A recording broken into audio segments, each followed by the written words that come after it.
निम्नलिखित में से कौन सी ट्रेन सबसे तेज है, मतलब कौन सी इनमें से ट्रेन जो है जिसकी स्पीड जो है वो सबसे ज्यादा है। तो देखिए सबसे पहले यहाँ पे दिया है 25 मीटर पर सेकंड, 1500 मीटर पर मिनट और 90 किलोमीटर पर आवर और नन ऑफ दीज। तो देखिए सबकी यूनिट एक जैसी करनी है, या तो आप मीटर पर सेकंड पे इसको बदल लीजिए या तो किलोमीटर पर आवर में बदल लीजिए। तो पहला जो हमें दिया है 25 मीटर पर सेकंड, ये तो पहले से ही मीटर पर सेकंड है, इसको चेंज करने की जरूरत नहीं है क्योंकि मैं सारा ही अब मीटर पर सेकंड में चेंज कर रही हूँ। आगे दिया है 1500 मीटर पर मिनट, लेकिन यहाँ मीटर के साथ किसका पेयर बनता है, सेकेंड्स का।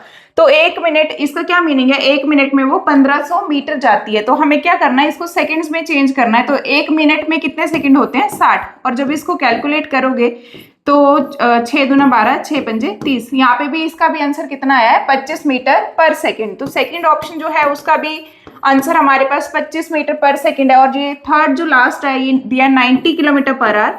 अब किलोमीटर पर आवर में दिया है, इसको पहले कुछ भी, जैसे इसमें मिनट दिया था तो हमें वहां पे 60 लिखना पड़ा, इसमें कुछ भी चेंज नहीं करना है क्योंकि हमें पता है कि किलोमीटर पर आवर को डायरेक्ट अगर हमने मीटर पर सेकंड में चेंज करना है तो 5/18 से मल्टीप्लाई करते हैं। तो यहाँ पे हो गया 18 पंजे 90 और 5 पंजे 25। तो इन तीनों का ही आंसर कितना है, अगर हमने सबकी एक जैसी यूनिट बनाई है तो सबका ही आंसर 25 मीटर पर सेकंड आ रहा है। तो मतलब सारी ट्रेन जो है वो बराबर स्पीड से चल रही है, कोई भी इनमें तेज नहीं है, कोई भी इनमें कम नहीं है। तो इसमें क्या ऑप्शन रहेगा आपका आंसर, नन ऑफ दीज। एक व्यक्ति 5 किलोमीटर पर आवर की गति से चलकर 15 मिनट में एक पुल पार करता है तो पुल की लंबाई मीटर में कितनी है। तो इसमें इस बार क्या पूछा है, डिस्टेंस पूछा हुआ है, पुल की लंबाई पूछी है। तो बेसिक फॉर्मूला है हमारे पास, speed is equal to distance upon time. तो ये जो डिस्टेंस है हमें किस में पूछा है, मीटर में। तो यहाँ पे अगर मीटर में पूछा है तो टाइम किस में होना चाहिए, सेकेंड्स में, और स्पीड किस में होनी चाहिए, मीटर पर सेकेंड में। तो देखो हमें स्पीड क्या दिया है, 5 किलोमीटर पर आवर। स्पीड की जगह हमने 5 लिख दिया, लेकिन किस में दिया है, किलोमीटर पर आवर में दिया है। मैंने क्या बोला, अगर हमें डिस्टेंस जो है मीटर में चाहिए तो टाइम सेकंड में और स्पीड मीटर पर सेकंड में होनी चाहिए। ये है किलोमीटर पर आवर में, इसको जब मीटर पर सेकंड में चेंज करते हैं तो किससे मल्टीप्लाई करते हैं, 5/18 से। और डिस्टेंस हमें निकालना है और टाइम हमें दिया है 15 मिनट, लेकिन मैंने बोला है कि यहाँ पे अगर मीटर है तो यहाँ पे सेकंड्स होने चाहिए। ये है मिनट, तो इसको सेकंड्स में कैसे चेंज करेंगे, एक मिनट में 60 सेकंड होते हैं तो 15 मिनट में कितने होंगे, 15 गुना 60। तो जब इसको अब कैलकुलेट करोगे तो 6 से काट देते हैं, 6 तिया 18, यहाँ पे 10 और 3 पंजे 15, ये हो गए 50 और 25 गुना 5 125 और साथ में एक 0 और। तो यहाँ पे डिस्टेंस कितना आ गया आपका, 1250 मीटर। इसमें लास्ट ऑप्शन जो है इसका करेक्ट आंसर है। हमारा नेक्स्ट क्वेश्चन है, एक motor car 70 kilometre per hour की गति से चलना शुरू करती है और हर 2 घंटे में इसकी गति 10 किलोमीटर पर आवर बढ़ जाती है, तो वह 345 किलोमीटर की दूरी कितने घंटे में तय करेगी, ये हमसे पूछा हुआ है। तो देखो सबसे पहले जो स्टार्टिंग वाली उसकी स्पीड है वो कितनी दी है, 70 किलोमीटर पर आवर। इसका क्या मीनिंग होता है कि वो 1 घंटे में कितना जा रही है, 70 किलोमीटर जा रही है। तो देखो अगर वो पहले घंटे में 70 गई होगी तो दूसरे में भी 70 ही जाएगी, सेकेंड आवर में भी वो 70 किलोमीटर ही जाएगी, क्योंकि उसकी स्पीड जो है 2 घंटे के बाद बढ़ती है। अब तीसरे घंटे में, थर्ड घंटे में क्या होगा, उसकी स्पीड कितनी हो जाएगी, 10 बढ़ जाएगी, 80। और चौथे में भी कितनी हो जाएगी, 80 ही रहेगी, क्योंकि 2 घंटे तो सेम रहती है, उसके बाद बढ़ती है। तो देखो यहाँ पे ये टोटल 4 घंटे हो गए, पहले घंटे में इतना, दूसरे में इतना, तीसरे में इतना और चौथे में इतना। टोटल आवर्स कितने हो गए, 4 घंटे हो गए। और डिस्टेंस कितना हो गया, 140 या 160, ये 300 किलोमीटर जो है वो कवर हो चुका है 4 घंटे में। अब देखो अगली स्पीड उसकी क्या होगी, 90 किलोमीटर पर आवर की होगी, क्योंकि 2 घंटे तो सेम रहेगी, उसके बाद बढ़ जाएगी 10 किलोमीटर पर आवर से, उसने क्वेश्चन में दिया हुआ है। अगली स्पीड जो होगी अगले घंटे में वो कितना जा सकता है, 90 किलोमीटर पर आवर। तो देखो 90 किलोमीटर पर आवर, 90 किलोमीटर वो 1 घंटे में अब जा सकती है। लेकिन हमने अब कितना डिस्टेंस कवर करना है, सिर्फ 345 में से 300 तो कवर हो गया, बचा कितना, 45। अब देखो अगर वो यहाँ पे 1 घंटे में 90 किलोमीटर अब जा सकती है तो हमें सिर्फ कितना चाहिए, 45 किलोमीटर ही चाहिए।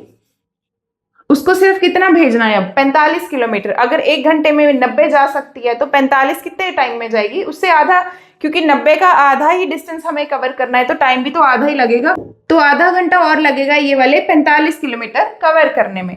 तो ये 300 किलोमीटर जो कवर किए हैं उसके लिए 4 घंटे ये, और अगले जो 45 किए आधा घंटा और, तो टोटल टाइम कितना हो गया, 4 घंटे और आधा घंटा कितने हो गए, 4.5 घंटे हो गए। 4 से 1/2। इसमें फर्स्ट ऑप्शन जो है इसका करेक्ट आंसर है। देखिए इस क्वेश्चन के लिए फॉर्मूला लगाने की जरूरत नहीं थी। इसमें क्या बोला है कि हर एक 2-2 घंटे के बाद उसकी स्पीड बढ़ती रहती है। अगर स्पीड जो है वो सेम रहती तो हम फॉर्मूला लगा देते। तो इसमें हमें कई क्वेश्चन जो है वो हमें सोच के करने पड़ते हैं। तो इसका आंसर कितना आया है, 4.5।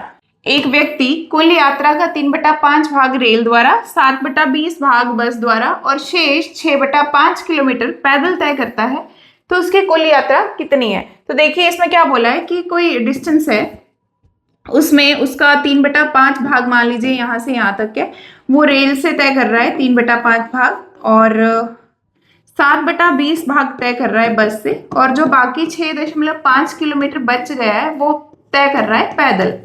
तो पूछा है कि कुल यात्रा कितनी थी, यहाँ से लेके यहाँ तक कितनी थी, तो उसको हम मान लेते हैं x। अब जो ट्रेन से उसने कवर किया है वो टोटल का 3/5 कवर किया है, मतलब 3x/5 उसने ट्रेन से, और 7/20 भाग किसका, टोटल का 7/20 भाग x लगाएंगे साथ में।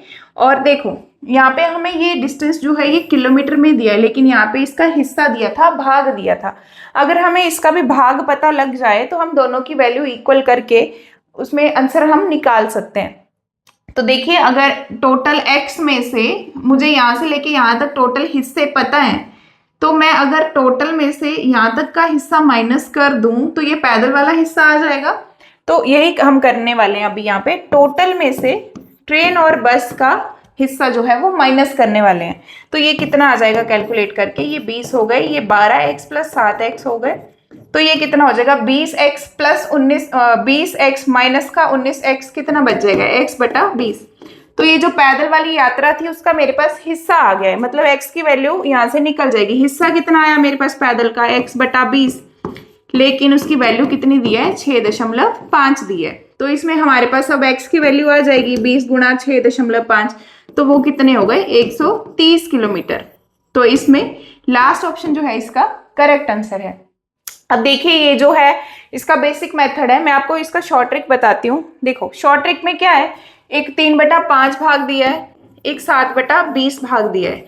अगर हम इनके भाग जो है वो नीचे वाला डिनोमिनेटर जो है हम इक्वल कर दें, तो इसको 20 बनाने के लिए क्या करना पड़ेगा, 4 से मल्टीप्लाई। तो ये हो गए 12/20 और ये हो गए 7/20। अब 20 में से 12 उसने हिस्से जो है वो बस से कवर कर लिए, ट्रेन से सॉरी कवर कर लिए, और 20 में से 7 हिस्से जो है वो उसने बस से कवर कर लिए। तो टोटल हिस्से कितने हैं, मतलब 20 है। 20 में से कितने हिस्से कवर हो चुके, 19। अगर 20 में से 19 हिस्से कवर हो चुके तो 20 में से कितने हिस्से बचे पैदल करने के लिए, 1। तो 1/20 जो है वो किसका आया है, हिस्सा पैदल का। तो 1/20 की वैल्यू कितनी दी है हमारे पास, 6.5। तो यहाँ पे देखो अगर कोई भी चीज बटे में होती है तो वो कंप्लीट कितनी होती है, 1 होती है। तो हमें यहाँ पे 1 की वैल्यू निकालनी है। 6.5 × 20 कितने आ गए, 130। तो इसमें लास्ट ऑप्शन जो है वो हमारा करेक्ट आंसर है। एक व्यक्ति एक यात्रा 10 घंटे में पूरी कर सकता है। वह यात्रा का पहला आधा भाग 21 किलोमीटर/h की गति से और दूसरा आधा भाग 24 किलोमीटर/h की गति से तय करता है। तो कुल यात्रा किलोमीटर में ज्ञात कीजिए। तो सबसे पहले क्या बोला है कि एक व्यक्ति जो है पूरी यात्रा यहाँ से लेके यहाँ तक कितने घंटे में तय कर रहा है, 10 घंटे में तय कर रहा है। तो आगे बोला है कि वह यात्रा का पहला आधा भाग, इसको आधा कर देते हैं, पहले वाला आधा भाग जो है x मान लेते हैं, और अगला भी फिर कितना होगा, x ही होगा, बराबर ही है क्योंकि आधा और आधा बराबर है। अगर इसको x माने तो फिर ये भी x होगा। फिर पहला आधा भाग 21 किलोमीटर/h की गति से और दूसरे वाला आधा भाग 24 किलोमीटर/h की गति से तय करता है। तो देखो पूछा है कि कुल यात्रा किलोमीटर में ज्ञात कीजिए, मतलब मुझे ये x यहाँ से यहाँ तक x और x + x 2x की वैल्यू निकालनी है। तो देखो हमें यहाँ से लेके यहाँ तक का टोटल टाइम दिया है, तो ये आधी यात्रा का टाइम प्लस आधी यात्रा का टाइम = 10 होगा। और टाइम का फॉर्मूला क्या होता है, यहाँ पे अगर हम बेसिक फॉर्मूला देखें तो वो कितना है, स्पीड = डिस्टेंस अपॉन टाइम। तो मुझे टाइम निकालना है, तो टाइम उधर चला जाएगा, स्पीड इधर आ जाएगी, तो कितना आ जाएगा, दूरी बटा चाल। तो यहाँ पे दूरी कितनी है x और चाल कितनी है 21। तो इसका भी दूरी बटा चाल करेंगे। ये आधी यात्रा का टाइम ये हो गया और दूसरी आधी यात्रा का टाइम ये हो गया, और टोटल टाइम कितना दिया है 10। तो जब आप 21 और 24 का एलसीएम निकालोगे तो कितना आ जाएगा, 8 सत्ते 56 गुना 3, 6 3 18, 15 1 16, 168 आ जाएगा। और जब इसको इससे डिवाइड करेंगे 8 आएगा, गुना 8x, इसको इससे डिवाइड किया 7 और गुना x कितने हो गए 7x बटा 10। तो ये 8 प्लस 7x कितने हो गए 15x, 15x बटा 168 बराबर 10। 5 से काट देंगे, ये 5 2, ये 5 3, 3 पंजे 15, 3 6 18।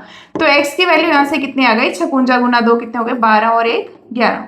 112 किलोमीटर जो है वो हमारी x की वैल्यू आई है, लेकिन ये आधी यात्रा निकली है क्योंकि मैंने x किसको माना था आधी यात्रा को। तो मेरे पास टोटल यात्रा पूछी है, x प्लस x करना पड़ेगा, मतलब 2 बार इसको प्लस करना है, मल्टीप्लाई 2 कर दो या प्लस 112 प्लस 112 कर दो तो कितना आ जाएगा 224 किलोमीटर। इसमें सेकंड ऑप्शन जो है इसका करेक्ट आंसर है।